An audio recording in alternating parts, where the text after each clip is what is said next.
Fear begins where logic ends. Are you ready? আমার নাম ওমর ফারুক। ঘটনাটি আমার সাথে ঘটে যাওয়া। আমার শ্বশুরবাড়ি আমার এলাকাতেই, মাঝখানে শুধু একটা গ্রাম পার হতে হয়। একদিন আমার শ্বশুর আমাদের বাড়িতে বেড়াতে আসেন এবং আমার ছোট শালিকার বিয়ের দাওয়াত দিয়ে যান। যথারীতি বিয়ের তারিখও ঠিক করা হয়।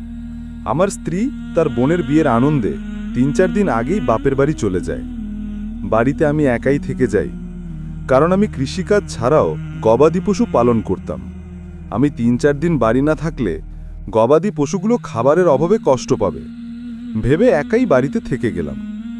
বউ বাপের বাড়ি চলে গেছে একদিন হলো। পরের দিন সন্ধ্যার সময় প্রতিদিনের মতোই সব কাজ শেষ করে আমি শুয়ে পড়ি। কিছুক্ষণ পরে বাহির থেকে আমার বউ আমাকে একটা ডাক দিল।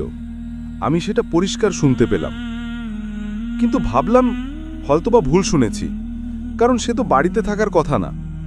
তাছাড়া গ্রামাঞ্চল, নীরব পরিবেশ, অনেক দূরে শব্দও ভেসে আসে। একটু পরে গোয়াল ঘর থেকে গবাদি পশুগুলোর লাফালাফির শব্দ পেয়ে দেখার জন্য বাইরে বের হই। টর্চ লাইট হাতে দরজা খুলেই দেখি উঠোনের মাঝখানে আমার স্ত্রী দাঁড়িয়ে আছে। সে গোয়াল ঘরের দিকে এক দৃষ্টিতে তাকিয়েছিল। এই রাতের বেলা অসময়ে তাকে বাড়িতে দেখে বেশ অবাক হই। আমি তাকে জিজ্ঞেস করি, তুমি এত রাতে বাড়িতে আসলা কার সাথে? সে আমার কথার কোনো উত্তর না দিয়ে যান্ত্রিক স্বরে বলল, তোমাকে সাথে করে নিয়ে যাব, তাই আসলাম। এই কথা বলেই সে ঘরে ঢোকার অনুমতি চাইল। আমার খুব অবাক লাগলো বিষয়টা। এছাড়াও আরও একটা বিষয় আমার খুব খটকা লাগে।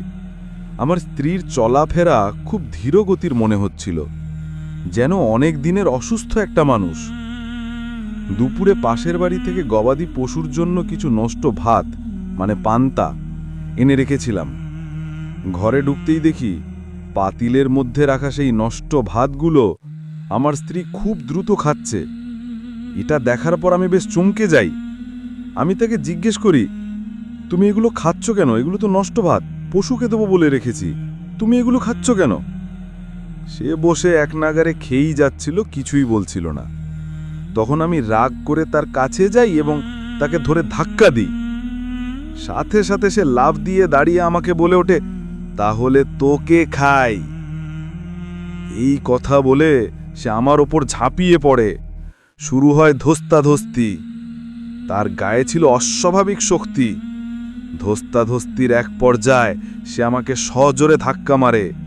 আমি তাল সামলাতে না পেরে ছিটকে গিয়ে পড়ি, আর আমার মাথা সজোরে আঘাত লাগে ঘরের ইটের দেয়ালের সাথে। মাথায় প্রচণ্ড আঘাত পাওয়ার সাথে সাথে চোখের সামনে সব অন্ধকার হয়ে যায়। আমি ওখানেই জ্ঞান হারাই। এদিকে ঘরের ভিতর শব্দ আর আমার চিৎকার শুনে পাশের বাড়ির এক ভাই ছুটে আসেন। তিনি দরজার ফাঁক দিয়ে দেখেন আমি মাটিতে পড়ে আছি। তিনি তাড়াতাড়ি দরজা ঠেলে ভেতরে ঢোকেন। ঘরে ঢুকে তিনি দেখেন আমি অজ্ঞান হয়ে পড়ে আছি, আর আমার ডান হাতের কবজির ওপরের অংশটা রক্তাক্ত। কেউ যেন হিংস্র পশুর মতো আমার হাতের মাংস খুবলে খেয়েছে। হাতের অর্ধেকটা অংশ নেই, হাড় বেরিয়ে আছে। সেই দৃশ্য দেখে তিনি ভয়ে চিৎকার দিয়ে ওঠেন। এরপর চিকিৎসা চলতে থাকে।